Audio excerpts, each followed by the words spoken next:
Okay, good afternoon, everyone, and thank you so much for joining us today. My name is Susan Johnson. I'm a financial coach. I have been in the business close to 18 years, and what I do is work with employees to learn more about their retirement planning, whether it's budgeting, investment related, or anything financial. I'm here for you. And at the end, we're going to show some information how, if you'd like to book a one-on-one virtual, that will be possible. But before we get going, we're going to have a great conversation today talking about deaccumulation, which is a fancy word for saying, how do we spend down the money that we spent all these years savings? But before that, I want to introduce my lovely colleague, Diana Zhao. Diana, tell us about Hi, yourself. hi. Thank you so much for that, Susan. Hi, everyone. My name is Diana Zhao. I am also a financial coach. I've been in the industry a little bit over a decade, helping clients, just like Susan said, throughout their financial journey, regardless of what stage they're in. And it's such a great topic to talk about now that we're in the closer to the final stage. How do we make that transition into our retirement? And to sort of do some housekeeping. But first, I'm going to have a poll question come up for us to think about how confident do we feel about our current retirement plan that's coming up. And feel free to answer how you see best with the options there. But a little bit of housekeeping for our next session. It is set to be on December 10th at noon Eastern Time, 12 p.m. Eastern Time. And then for anyone in our audience who is doing like a wellness program or some kind of bonus points program, the code word for today's session is sweater weather. It is starting to get chilly out there, so get your sweaters out. And the code word again is sweater weather. So back Um, to our poll question. I'm going to read it. How confident do you feel about your current retirement plan? A, very confident. I've got a solid plan in place. B, somewhat confident. I'm saving, but not sure it's enough. C, not confident. I need to get serious about planning. And D, I haven't started, but I know I should, and I haven't yet. So go ahead and answer that. So go ahead, Diana. yeah, no, thank you so much for that. I would say these are such a good thing to start thinking about as we bring up the presentation here to start our conversation. It's a good idea to start planning what's to come, right? Because all we've been doing is working and time has been going by, which has been great. And we're all excited to get to this big goal of retirement. But what are you going to do? And as you're thinking about that planning and what fun things you might be considering, you do also then I think that will then help lead you to ask, how much is retirement going to cost? What does retirement actually mean to me? And how that can look like when I am planning for that point in time. I do see some answers coming in here from different folks providing their answers. And thank you so much for doing so. I'm seeing some B's, some D's, some C's. Okay, so not seeing any A's, which is okay. Hence why you're here today to have this conversation to talk about what we're doing. Because it is really important. Your retirement and thinking about where and how long you have until retirement. And also, a keynote for those of you who are in our audience who have spouses or partners, you want to think about what it looks like of retiring together. You may have different plans for your retirement and how that could work for the future. So you want to start asking those questions. I like to give the example of my parents. My mom is already retired. She got the travel bug and she's traveling here and there and she loves to do it. On the other hand, my dad, he loves to work. He's been a track and field coach, enjoys it so much. And I don't plan to think that he's going to retire. So he's just, funding her retirement as she travels and enjoys herself. So you want to then start looking, okay, as a couple, what are things that we want to do or what we like to do and how that could adjust for the future as you're planning. Also, when you're considering when you want to retire, some folks could say, I could retire tomorrow. If I could retire tomorrow, that would be the best thing. Or some say, I really enjoy what I do and I want to work, many years into retirement to see what that could look like. So that's also important to consider. For those of you you are thinking about an early retirement, consider that if you do retire early, you are reducing sort of the length of time that you have for saving to get to where you want to be and growing your funds. And then, Diana, excuse me, do you see the presentation?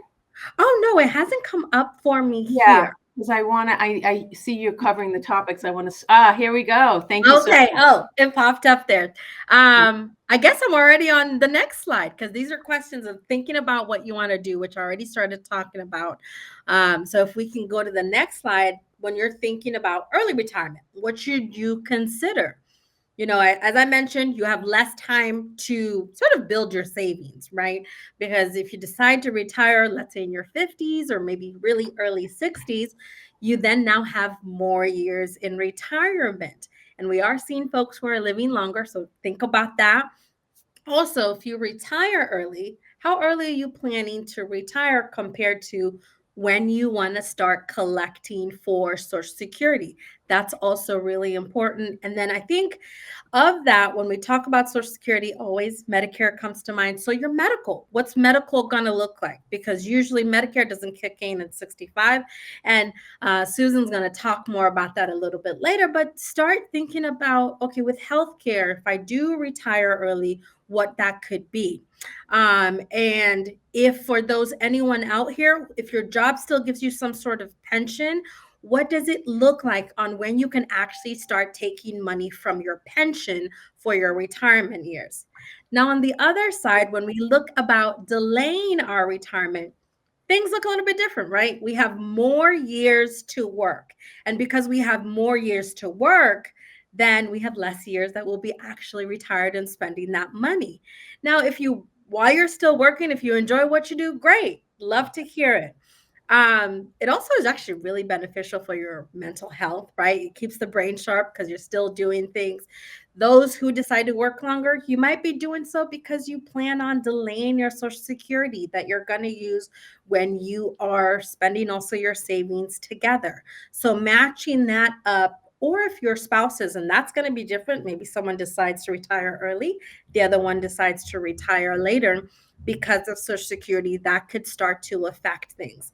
And then for those of you who do decide, okay, I'm going to work a little bit longer because I am enjoying myself, but maybe I'm going to start to think about retirement and then maybe retire or start working in retirement because you may have retired early and go, I want to go back to work. What you want to consider in doing so is right now that you're going to start taking an income again, you may, be able to adjust how you were saving or the money that you were taking out from your savings account. You also want to consider what that's going to do for your healthcare benefits, especially if you've already started collecting Medicare or not, how that could be affected. Also, if you plan to start collecting your Social Security in retirement, we'll talk about more of that while you're still working. I mentioned some non-financial benefits that, you're being more engaged, you're still active with your peers and what's going on. And because of that activity or people being more engaged, we are seeing, more retirement programs coming up where folks are not necessarily retiring, but they start to work part-time, then full-time, or they may switch to like consulting, something of that nature to then still enjoy what they were doing at work, but then have some free time with their family and friends to do other things. And So that's really Diana, important. that's a really good point because our work environment right now is so different from when our parents, were retiring. They were just looking Yeah. to, I don't mean to be, facetious, but, sit on the porch and enjoy Yeah. life. Whereas nowadays, like you said, people are going part-time. Everybody seems to have a little side hustle where they're able to, earn some kind of income, which that can help a lot in retirement. So it's very interesting times, and I think it's good. It gives us options. Lens to the next slide.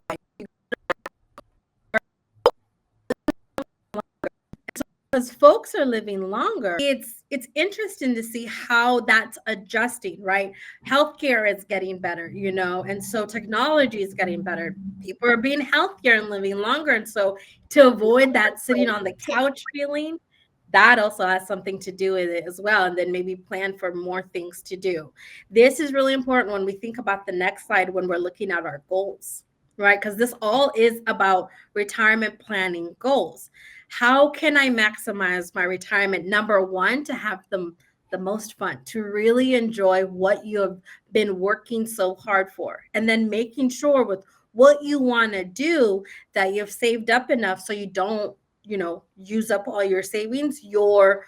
What you've accumulated can now turn into income and work for you. And then you're also planning for maybe any unexpected life events that could come up.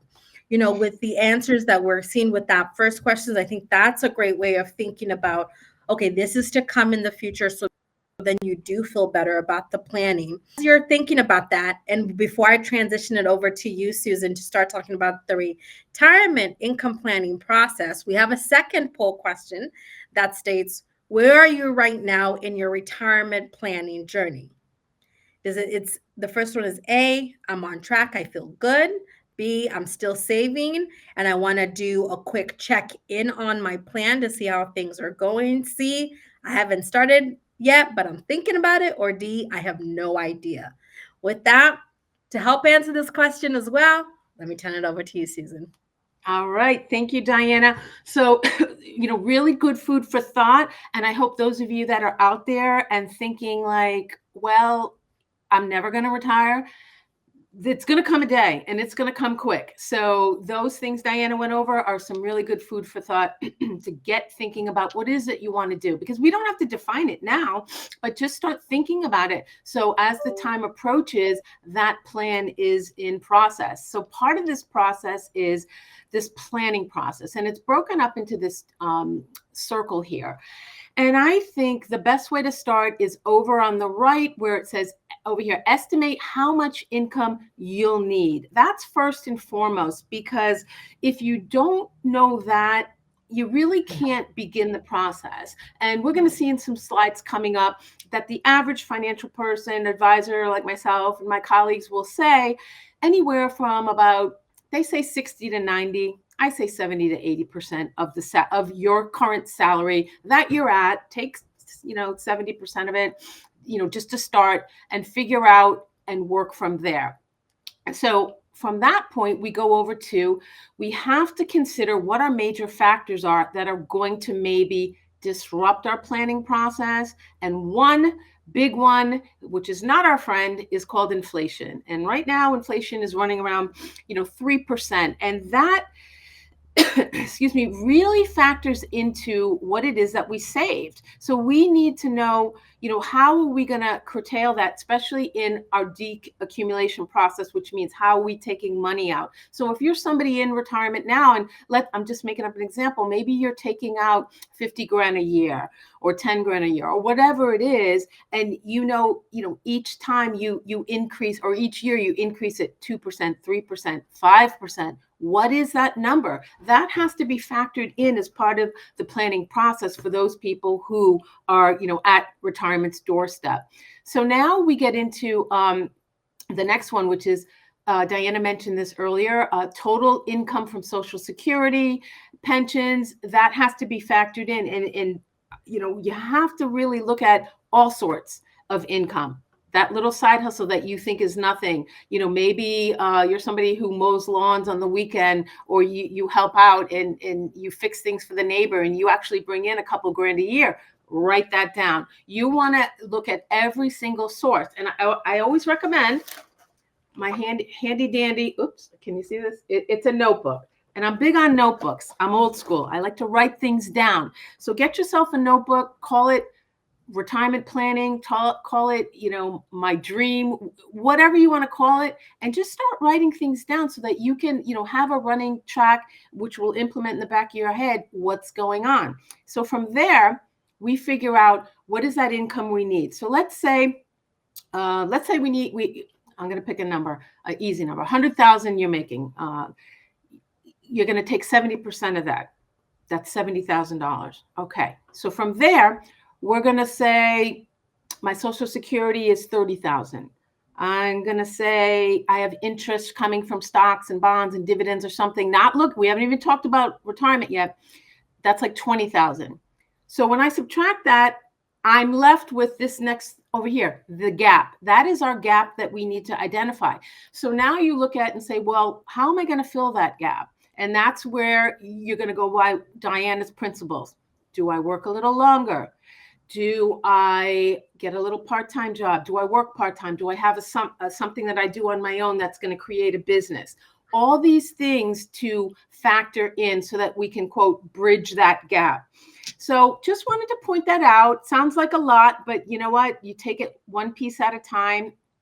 And again, this is here our annual income. How much are we going to need?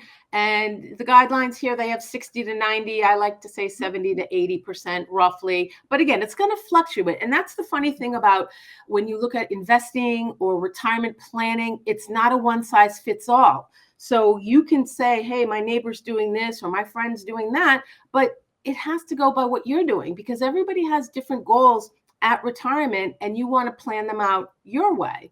So look at the general guidelines, which would be, we already mentioned this percentage we need. We consider our expenses and that knowing that they may change. A big thing for people looking towards retirement, they tend to look at what their biggest expense is. Diana, what do you think their biggest expenses that they have? Or it could be an asset too. Yeah, I was thinking the home, right? Your The mortgage, you home. still have that. Yeah. Exactly. And I'm finding that they're looking at it to say, hey, we're going to rent out our home while we travel. I just had a conversation with a lady today. She's got 4 more years and she wants to go to Europe and figure out how they can travel for several years. So how's she going to rent out her home? Someone else might say, we're going to downsize and, go to Florida, get a condo.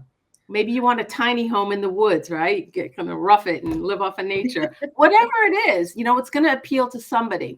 So we have to factor in our costs for that, which is, these special retirement pursuits. So Diana, let's talk about the hobbies. What do you think most people's biggest hobby is at retirement? Oh, I know mine is travel. So I'm just gonna say I'm part of everyone else who wants to travel. There you go. I mean, I have friends of mine, I don't name names, but they love golf. And the thing about, what do we know about golf?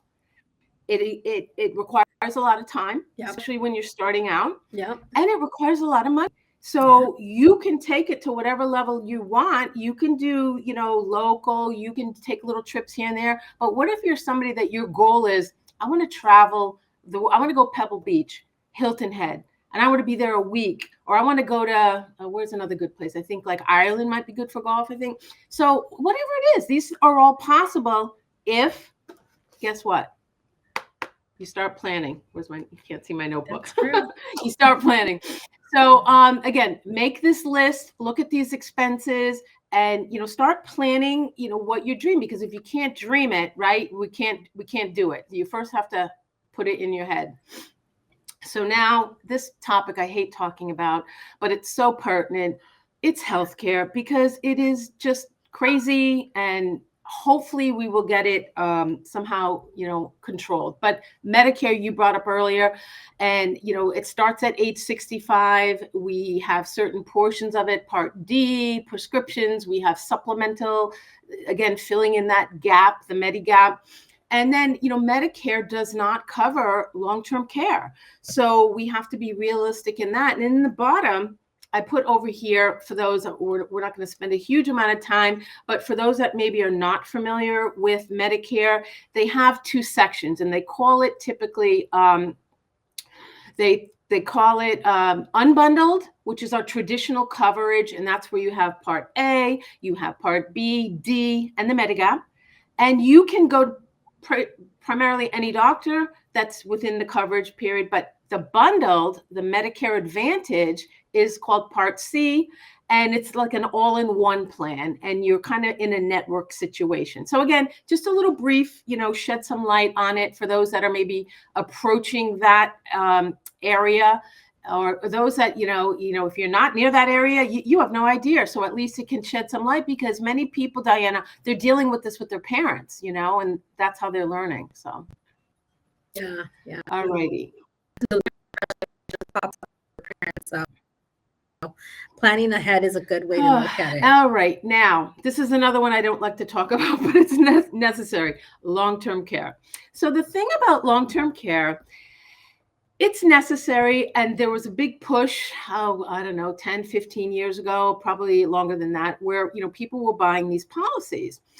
And, they're for people over age 65 who would require long-term care at some point in their life. And that would mean, going into a nursing home or needing that kind of care because they were unable to, care for themselves. Now, the average annual cost for a nursing home runs about the average $121,000. And that's just the average. So we know it's well above that.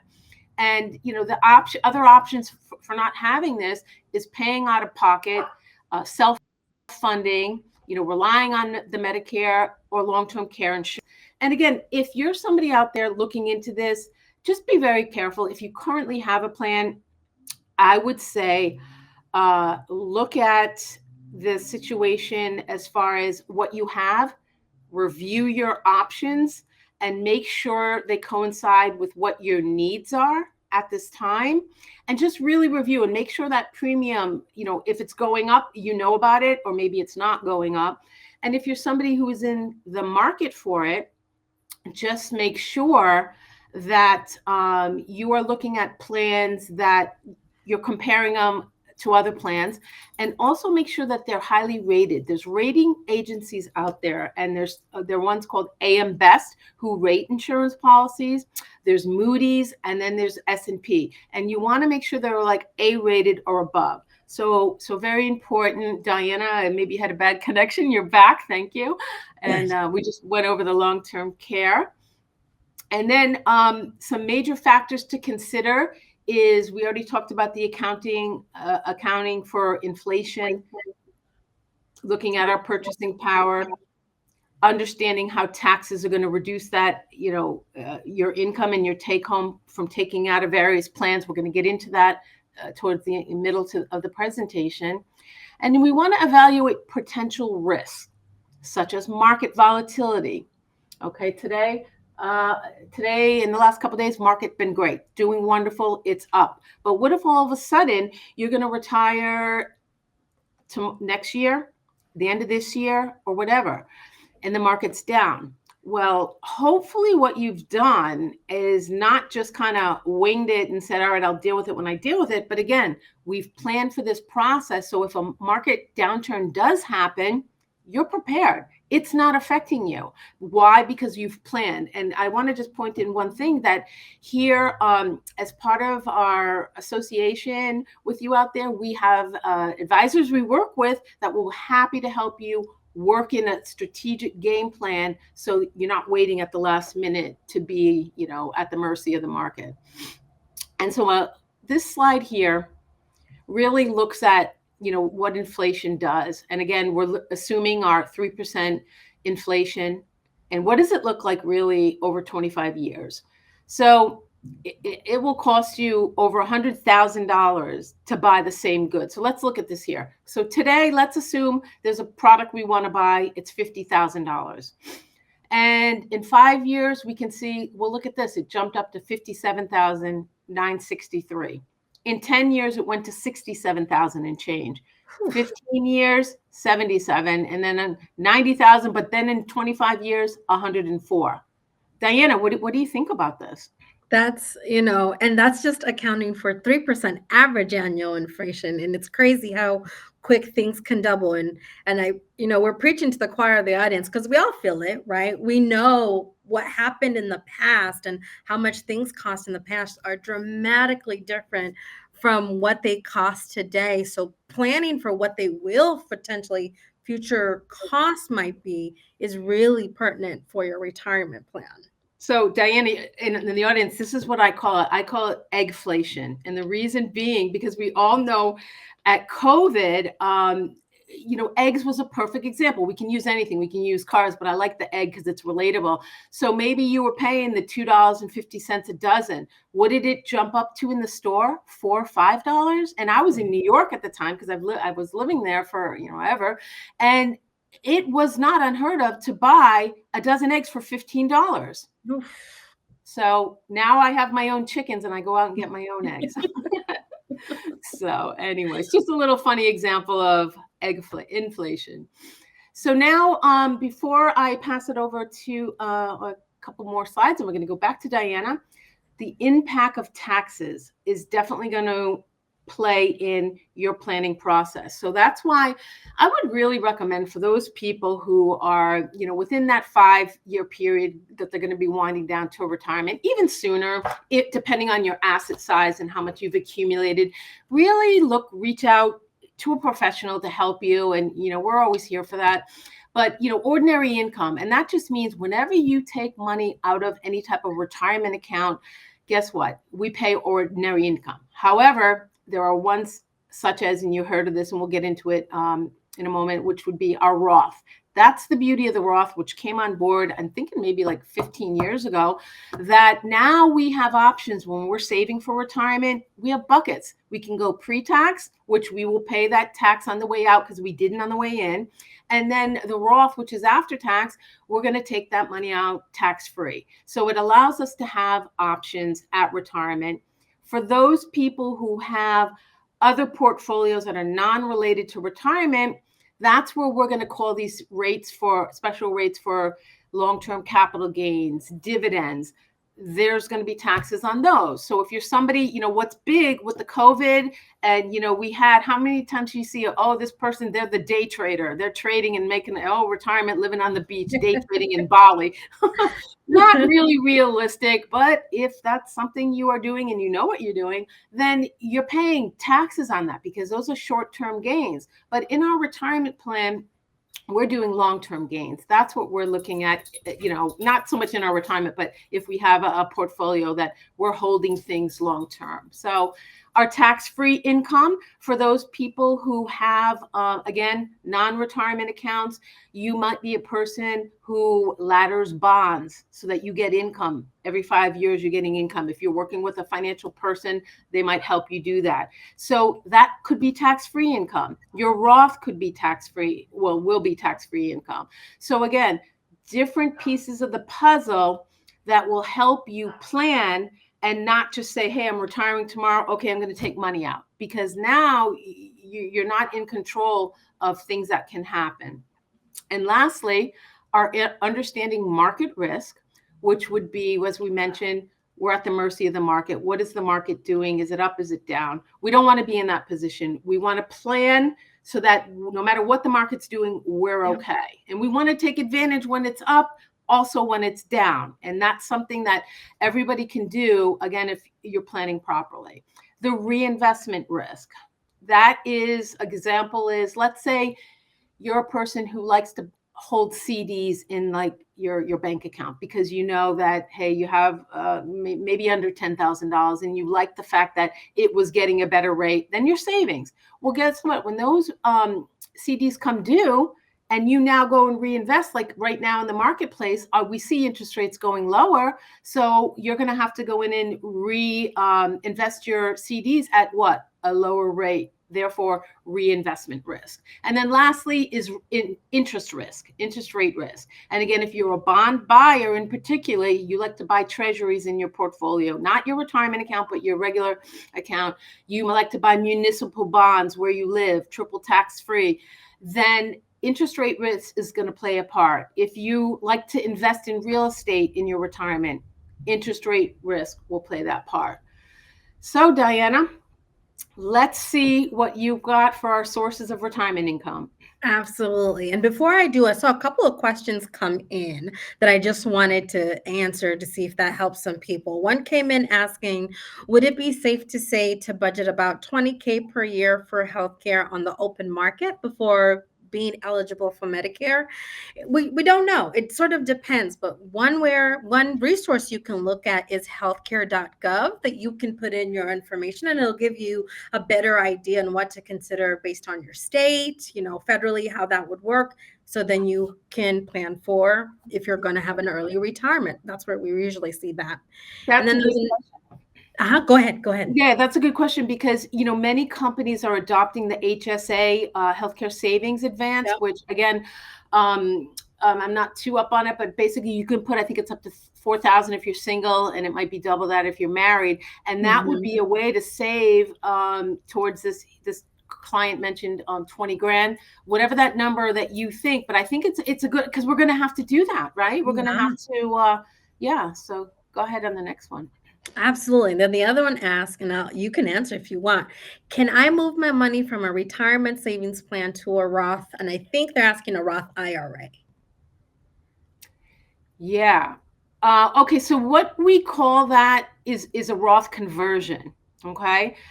So again, a lot of these questions, yes, you can do it, but is it right for you? So I would probably want to ask the person, let's go through and see what, if you have $5,000 saved in the 401k and you want to do it, maybe it's not necessary. But let's say you have several hundred thousand, maybe you have $1 million, yes, that's definitely going to be part of the strategy. But when is it to do it? So again, by working with an advisor, you're going to be able to pinpoint the right time, as instead of just haphazardly, moving it and doing it. So I hope that helps. Absolutely. But if you did have like Roth contributions in your 401k and you go to a Roth IRA, that would just go in easy. So you're Yes. just like Susan says, your situation depends on what you would do, which I think that question is great to lead into my sources of income, right? There's Social Security, pensions, and annuities. And those two are sort of seen as guaranteed sources of income because on a monthly basis, you're going to get the same amount every month until, Social Security you can't outlive, but pensions and annuities until a specified period of time. And then your retirement savings and what you invest in, that's more variable because you can pick and choose how much you want if you want the same amount every month, just like the other two. So it's continuity. You could, but you can play with that. Now, starting off with, let's talk about Social Security. Now, this is sort of high level. Don't worry about reading all the information on the page. We'll cover what needs to be talked about.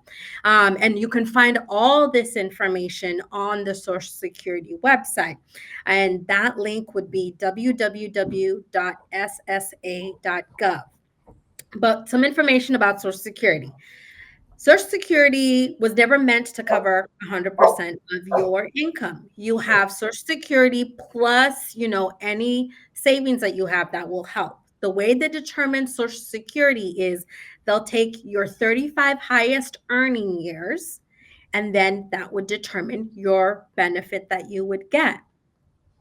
Also, when you start to collect is really important. You can start as early as age 62, and that's going to be the same amount you get. It's going to be a different amount than if you waited until your full retirement age, which for most of us is going to be 66 or 67. On the Social Security website, it'll tell you your benefit at 62, your full retirement age, even what your full retirement age is, and then the last age, which would be age 70, which tends to be the highest amount you would get if you waited for those who delay Social Security, when we hear that term.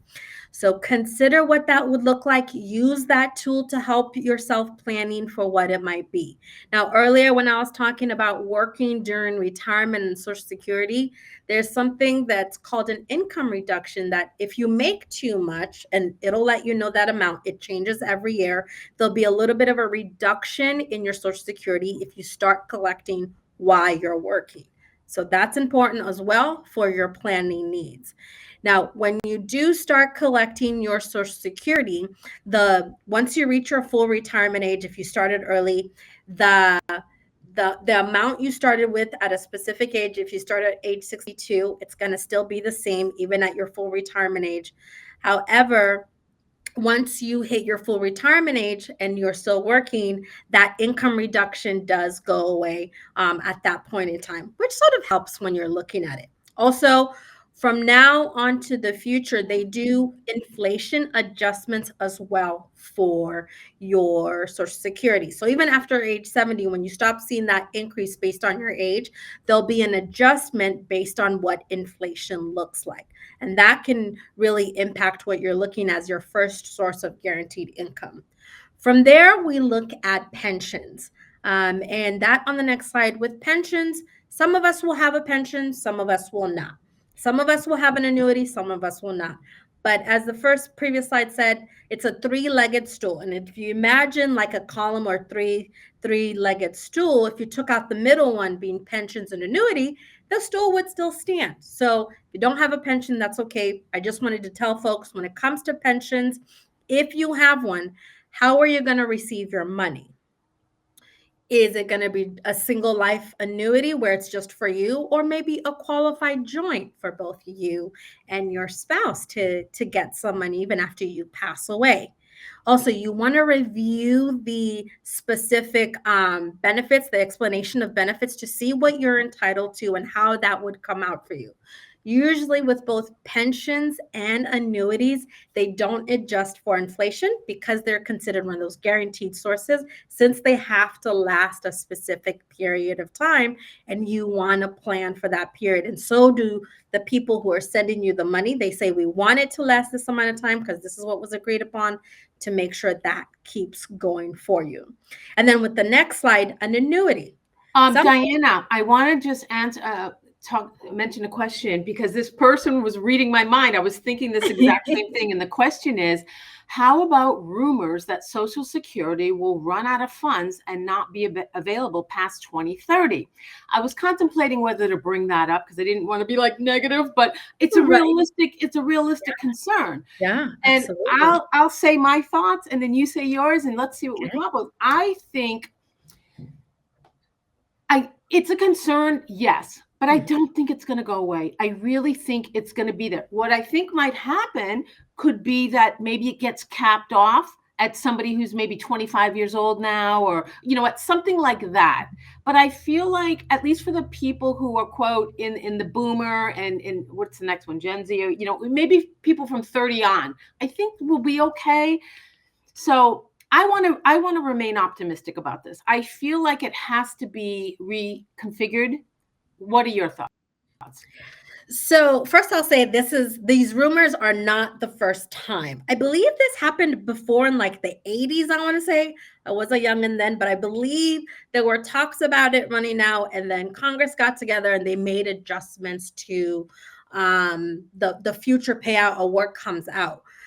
Now, I believe what they have done, they do an annual audit of Social Security every year. And this is maybe why you're hearing those rumors that it's at around 2034, 2035. If nothing happens, there'll be a 25% reduction in what you're supposed to receive. So that 100% you would have received at your full retirement age then would turn into 75%. Now that's if nothing happens. And of course, Susan, I also like your viewpoint of being optimistic. They've made changes in the past to make it work out in the long term. They can certainly do it again when we get much closer, as they're doing those yearly audits, to hopefully then expand that. And of course, if you are concerned that it's not going to be there, maybe you can save more, or maybe adjust how you're going to retire or when you're going to retire to account for that, or what all your income sources are going to look like. So I have another question. So 62 would be the ideal age to wait and retire so that you get full benefits as of now, ? I think that, I don't know that it's the ideal, because again, everyone's situation is going to be different. And Diana, correct me if I'm wrong, or what you think is that if you are going to go at 62, I think you need to carefully plan for that, because that gap between 62 and the Medicare 65, right, Diana? Mm-hmm. How are you going to pay for that? Now, if you have a source, if you've researched it, then by all means, that could work. But if you just think, up 62, I'm done. And don't forget, that's going to be the minimum of your benefits. And then if you decide, well, I want to start working and get some other income, I think there's some kind of reduction process I'm not sure about. But I know if you wait to 67, you're in the clear. So what do you think? Yeah, when you go on the Social Security website, you'll see your benefit at 62 and then your full retirement age, which could be 65, 66, 67. And the difference is pretty substantial. So it is going to be different from each of us when we're looking at what is ideal, but most folks wait until your full retirement age. So then you are getting that 100%, and you can account for that when you're looking at retirement planning. So keep that in mind. But your ideal, it might be your ideal, it might not be your ideal. But if you are planning, you can look at your overall sources of income. The next Yeah. one there would be annuities. And annuities is an insurance product that you buy from an insurance company. You pay premiums into it, and then come when you'll start needing the money, they will then give you a specified amount during a specific period of time. Does not adjust for inflation. Once you start getting it, that's what you're going to get. So once you cover your guaranteed sources, we'll go talk about next is your personal savings and what you have put away for retirement. Now, with your personal savings that we'll talk about here in the next slide is you are considering, what have I done? Right? What have I saved? What have I put away? And how am I investing what I've saved to then get us to the retirement that we want to have? With your personal savings, those would fill in the gap that Susan was talking about earlier, with the gap that you'll have your guarantees. There's going to be a gap that's filled in with your personal savings. You also want to consider how much you're going to take out and when you're going to take those out to fill in that gap for your retirement. Susan, if you go to the next slide here, there's also information about how you look at, I'm sorry, I think I already kept talking on this. Go to the next slide. Perfect. Then you also want to consider, right, your investments, and then when you're going to start collecting your required minimum distributions. That's your RMDs. Right now, those are slated to start at age 73 or older for any tax deferred accounts that you had. So, like your pre tax contributions in your 401k, if you have traditional IRAs, since that money hasn't been taxed, Uncle Sam at some point will come a knock in saying, hey, it's time to pay up those amounts. And how they do so is having you take out a portion. And you can include that with how you're going to look at your income sources at different points in your lifetime. The next slide there, when we are talking about your investments and asset allocation, this is a big factor when you are considering, okay, I'm saving, I have my market returns for my investments, but what am I invested in? And how will that change throughout my working career and also in retirement, right? When we're in retirement, Susan, we're risky. We take on more risks, so we're heavier and we're more aggressive and let's make our money. But as time goes by and we get older, we pump the brakes a little, right? And we Pump the become brakes. more conservative over time. So that will reflect, we have those bonds or those dividend paying stocks, which I believe shows up in the next slide, that you want. Diana, I want to answer one question that came Yeah, through. And absolutely. this is something that, again, it's like the Social Security. It can go back and forth. It's controversial topic. And the question is, do you suggest paying extra on principal on your mortgage, or taking the extra money per month and adding it to a 401k, especially if return is pretty consistent? There's several ways to look at this. Right. Okay, because I analyzed that for myself and I thought, geez, how nice it would be if I didn't have to pay a mortgage and I had all that money coming in, Yeah. and then I could do this, that, and the other thing. But in retrospect, there's lots of benefits you get for having the mortgage. Is, the interest is, on your taxes can reduce things. But more importantly, if you're someone who has had a mortgage for a while and you were lucky enough to get it, like I think my mortgage is around 3%. It might even be lower than that. But there are people who have it at high 2, and there are people that have it at 4, which is still considered good. But there are people out there that might have it higher. So I think that's going to factor into the decision.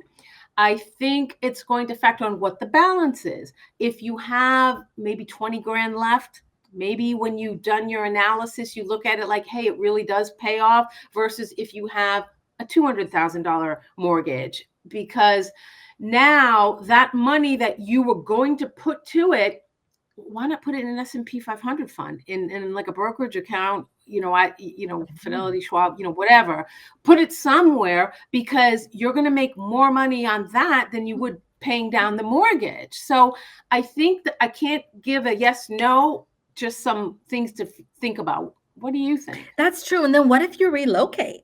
What if you just downsize? That also plays an effect in, should I pay off the It's mortgage gone. or should I invest the money? So, uh, great question to consider so many different factors about a big step in your retirement planning, because you do want to, as Susan was saying, right? Part of your asset allocation is, what am I going to invest in, right? You want to make sure you're not too risky, but also not too conservative, that if you do make that switch, it pays off for yourself, right? And we also don't know how long will the market be doing well. When will the market Yeah. downturn? So there's so much to consider with that question, but it's a great way to start thinking, okay, what is the likelihood that how things will last for my savings if I decide to do this or not? And then Okay, I'm sorry to interrupt your thing. So go ahead. We'll no, take I more listen, questions. I love a good question. All our questions Okay. that we're getting are amazing. So please keep sending them in. I think if you go on to the next slide, I was talking about income. When we're more in our retirement years, we want income producing investments. Those are your bonds, right? Because they give you that interest, or bond funds, dividend paying stocks. Everyone remembers when Disney used to issue a stock certificate. They're a really big company. Those larger companies that provide a dividend, or like your Johnson and Johnson companies, right? We talked about CDs earlier, that if you wanted CDs for different things, you can use CDs to have that money coming in, or maybe use it as a cushion when you're in your retirement years. Tips, what those help: treasury inflation protected securities are just like the name says. In retirement, you're sort of protecting yourself against times of high inflation, which again, when eggs were what? Dozen for $15, that makes a big difference when your investments are doing okay in those difficult times, that you at least can look on this side, even though you still have to, got to get your protein in, and your good vitamins from eggs, that you want to account for that in any rising costs. Um, I think there was a question that came in earlier, and I want to answer it because I'm already talking about inflation, that asked about, we see inflation will change over time with today's dollars compared to future dollars. How do we account for that? When you look at your record keeper's page, there's usually some kind of retirement planning calculator. And those calculators usually account for inflation, and they sort of give you projected numbers based on how much you're saving and how you're investing. How much money would you have for an income source in retirement? So I really like those types of calculators, because not only do they account for your savings, but how you're investing is really a big factor. With that, just because I saw that question, we're talking about inflation, I wanted to answer that. Let's go to the next slide here, where we look at, I saved it, how do I take it out? When it comes to withdrawing your money, your budget is key. Just like the question about the mortgage. Will you have a mortgage in retirement? What things are going to be different from today?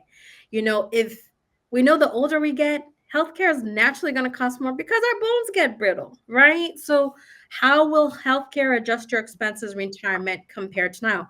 If you have kids, will the kids be out of the house or not by the time you get to retirement? Or maybe you can sell the mortgage to the kids and they can pay off the rest of the mortgage while you invest your money in the S&P 500 and go to Europe and enjoy yourself. What that could also adjust. And then how you take out your money, will things that factor in is, when do you plan to retire? For those who retire early, you'll need to take out less compared to those who retire later. There's the 4% rule, has always been talked about, but it does look at a retirement around age 65, that you're supposed to add up all your retirement savings, take out 4% in year one, and then from the amount you get, adjust for inflation every year thereafter. But if you retire at, let's say, 50, 4% might make your money run out faster. Maybe you might do 3%. Or if you retire at 70, maybe you might do 5% because you have worked those extra years that you can take out a bit more. There's one that gives a little bit of flexibility, It's called the floor and ceiling approach. Unlike the 3, 4, and 5% rule, the floor and ceiling approach does not adjust for inflation. But what that looks like is when the market is up, you can take out more money. When the market is down and not keeping up with inflation, you take out less money. So I'll give you an example. Let's say the market is doing well, we're getting 8% return. Maybe in that year you can take out 10,000 compared to a time when the market's not doing so well and you're getting about maybe a 2 to 3% return. Then in those years maybe you're only taking out half of that, maybe 5,000 or a little bit less, so your money can keep going from there. With that, I'm gonna flip things over and take it back to Susan to talk about orders of withdrawal. Thank you. And, there's a question I saw that I want to answer. So this is a perfect segue, whoever sent that. And the question is, our RMD is required only if not working, correct? And yes, you are correct. So how it works is that if you have left your job and you are at age 73, I mean, the magic age used to be 70 and a half, and it went up, I think, shortly after COVID to 73. And so if you are working and you're 73, you do not have to take that RMD. If you're 75, if you're 80 and working, you don't have to take it. But if you have that account like elsewhere, like for example, let's say your 401k is at your job, you have it, you don't have to take the RMD. But let's say you have an IRA at a bank sitting there. You would have to do that. So that's why you want, it's again, with the planning, I can't stop with the planning enough, because you have to get this coordinated prior to, because once you're at that age and you're not working, they're going to hit you for it. I'm going to expand upon some things in a moment. So let's talk about that. So when you're looking at the withdrawals, and Diana went over some of them, we're now going to break them up into categories, because most people look at their retirement plan as where they're taking money from, and that's the bulk of it. Whereas many people out there have their retirement savings, and then they have a nice chunk of change in what we call our non-taxable account, meaning just a regular account, regular bank account, or it's a Schwab account, a Fidelity account, whatever investment vehicle you use. And in there, they're putting in money and they're buying stocks, or they're buying funds, or they're buying bonds, or whatever they're buying. So we now have to, when, again, you're planning and winding down, we want to look at those two pockets and holistically get them together so that we can now work these strategies amongst both of them so that we can complete the game plan. So the first one up here is the tax deferred, and that's going to be our 401ks, our 403bs, our 457 if you're a governmental work employee, our IRAs. Now our tax exempts are going to be those Roth IRAs that you have. And then, as I mentioned, the taxable accounts are going to be the brokerage account, the savings account, where you have the CDs and that. And with that, we want to analyze the income concerns versus our estate planning concerns, because we've discussed all this, throughout this presentation, the income concerns. We didn't address estate planning. That's a whole nother long topic, but just to touch on it, many people these days are saying, well, first and foremost, everybody should make sure that you have in your retirement account the correct beneficiary. If you're married, it goes to your spouse, just like your spouse has to put you. But under that, you can put secondary. So make sure that's squared away first and foremost. Make sure, and especially if you have an account that's been transferred to a new provider, not always does that beneficiary go. So do your housekeeping annually, make sure the beneficiary is at par. And then from that concern, you want to look at, people look at situations and say, well, while I'm living, I want to set up various trusts so that my children's children, that's how it is, it skips a generation, and you can set up a trust so that they can enjoy that money while you're alive. But the average, most traditional is a revocable trust where it kicks in once you're no longer here. And that's what most people, would set up. So again, different types. Do you have a will? Do you have a trust? You want to make sure you can avoid probate, because nobody wants to get stuck in that. And, Gosh, how yeah. are you going to do this? And Yeah. again, reducing the taxes that Diana touched upon. And then, your individual circumstances are going to govern this type of situation, and making sure everybody has a will, right? Diana, how many times do you find most people don't, because they think, oh, I don't have any assets, it doesn't matter. And it does matter, because whatever little you have or whatever you have, you don't want the state to make your decisions for you as to where this money is going, right? Yeah, that's true. And you can get a will as early as 18, because even let's say if you don't have a spouse or kids and you have pets, who's going to take care of the pets? What Oh, accounts do you yeah. want your loved ones to take care of the pets? So Exactly. Big, it's so funny, because we've heard over the years, there have been, these mega wealthy people who have, passed away, and they left it to their cat or their dog, right? Have yeah, you heard those yeah, yeah, yeah. stories? I Yep, haven't yep. heard so many lately, but they're out there. So, okay, I want to touch on the required minimum distribution, because for those of you out there who are dealing with family members, particularly parents, that are at that age 73 and are taking their distribution or approaching it, I can tell you an easy way to calculate it. So we're in the prime year right now, because I'd say about the end of October, beginning of November is where you start getting your notices from your plan provider, whether you have a Fidelity 401k, an IRA from the bank, or even your accountant will kick in and give you information on what your RMD, required minimum distribution, will be. But an easy way to calculate it is this.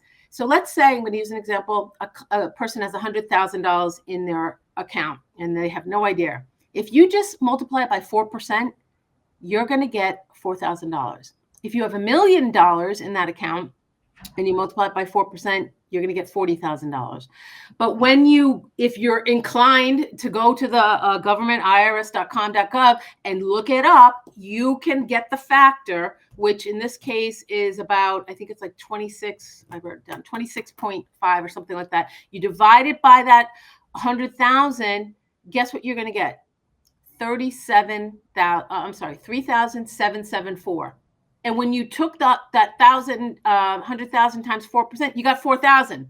So look how close. The number's right there. So I always like to go above to know that you've exceeded, you've capped out what you need to take. So if you had somebody, had $1 million in the account, you did it by 4%. I told you, you got the 40,000, but your IRS number would be 37,734.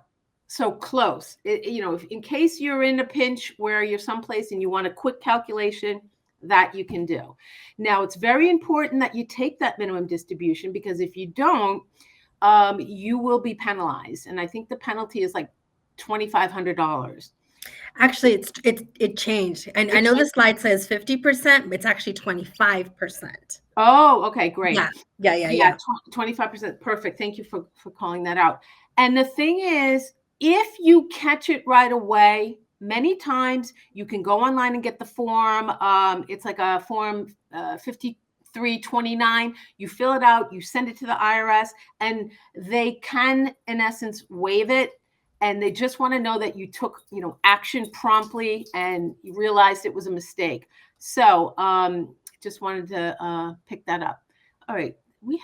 Here's a question. Timothy asked, so if I retire at 61 from work and have a reduced income, let's say 0, but take Social Security at 62, will that decrease my benefit calculation? So, Timothy, what decreases your benefit is that you started at 62. That's the age reduction. Not so much that you decreased your income at 61.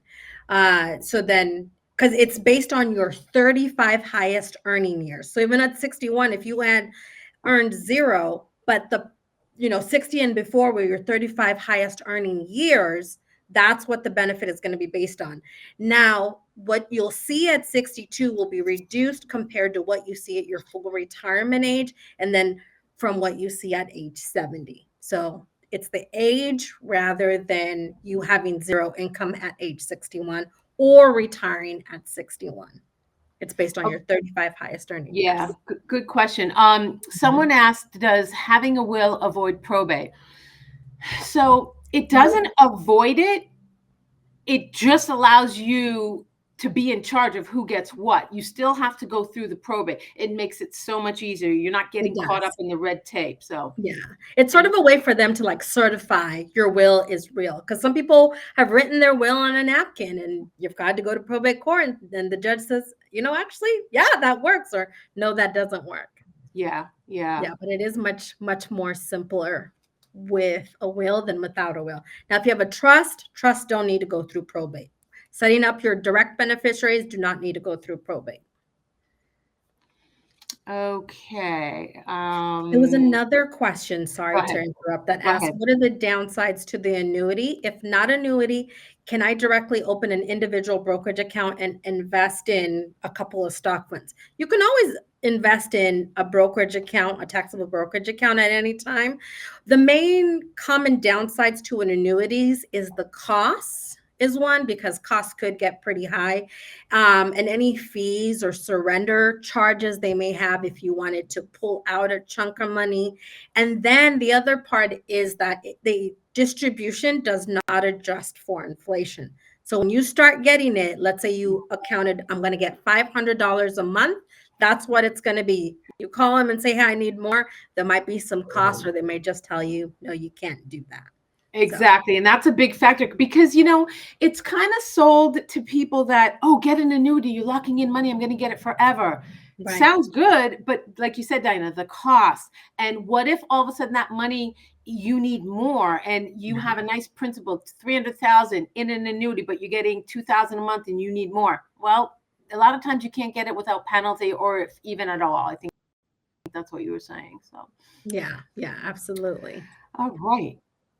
So I'm going to move on. We're almost done, but we're stopping and taking these questions. And I want to get through this so that we can take more questions at the end. So, other potential sources of income. We did identify the home as being one source that people look at, to sell and say, hey, we're now going into our second phase of life and we're using this money for to satisfy what our goals are, or we're going to rent this out and do whatever. So the home definitely plays a Mm. part in the process.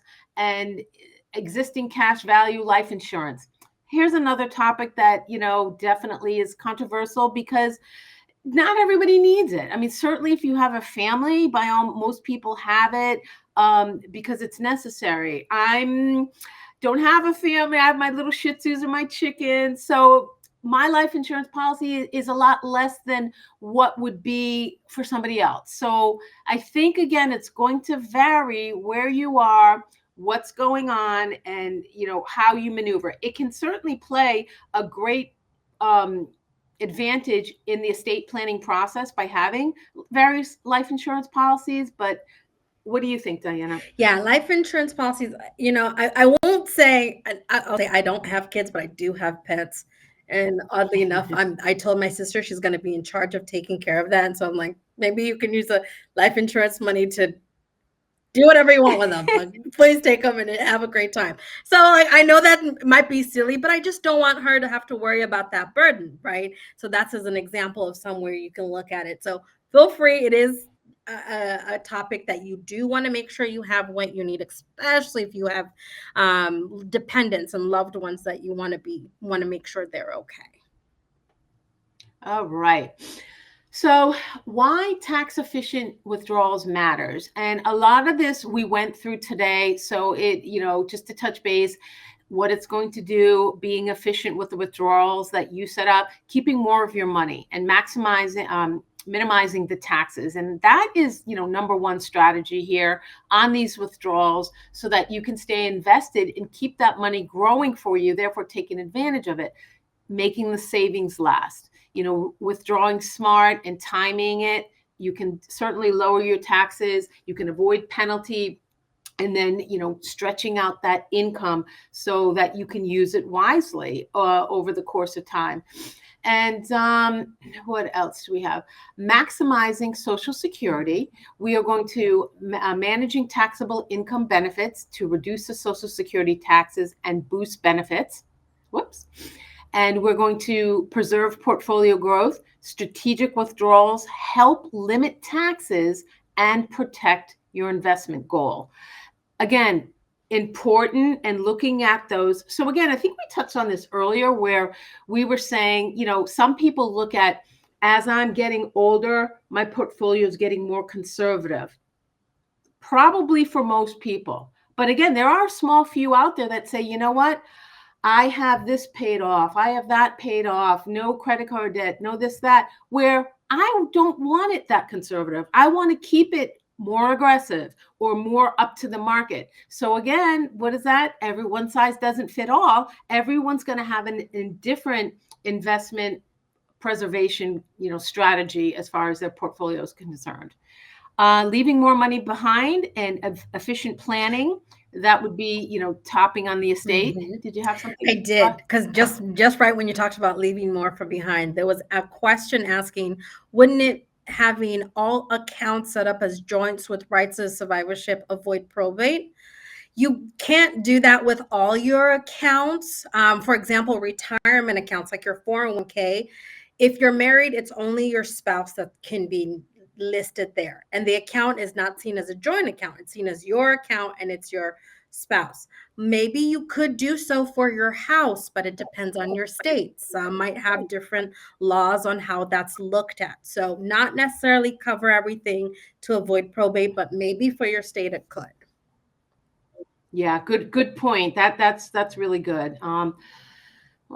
So withdrawal orders and key strategies. And again, this is something that by working with a financial advisor, it's definitely going to be part of your game plan, because this is important. We touched a little bit on it, but again, looking at that, holistic picture of getting your retirement, getting your non-retirement account. And here we go up here at age, the sequence would be, I mean, this isn't always the case, but this is a good rule of thumb. Start with taxable accounts, your brokerage and your saving, as far as, withdrawing on it, because this way here, you're not tapping into the taxable situations. And then the next would be looking at those tax deferred accounts. And that's going to be, again, your IRAs, your 401ks, and then looking at that RMDs, because whatever my balance is, if it's 100,000 times that 4%, I'm going to have to I'll get $4,000. Where am I going to use that? Maybe I'm going to use it for vacation, but maybe I'm going to put it in my brokerage account and buy more stocks, or put it in the S&P fund, or whatever it is. And then lastly, using your tax-free accounts, which would be the Roths, and primarily that, and just looking at how is that money going to be withdrawn. And again, that's why an advisor can really help you, because you might have in your mind a way to do it, but then when we are talking it over with your advisor, he'll lay out various situations that will be like, well, this will happen if you do that, that'll happen, and then you'll be able to make a decision that's more appropriate to what your needs are. And then the Roth conversions, they're very popular nowadays, Diana. People are doing it. I remember going back, like, I don't know, maybe 5-6 years ago, they were having incentives on doing the Roth, where I think the tax was reduced to do it. So these situations come up, and I guess they're initiated by the IRS saying, trying to promote it. But right now, it definitely is a strategy for people at retirement to start shifting, because not everybody has the Roth IRA.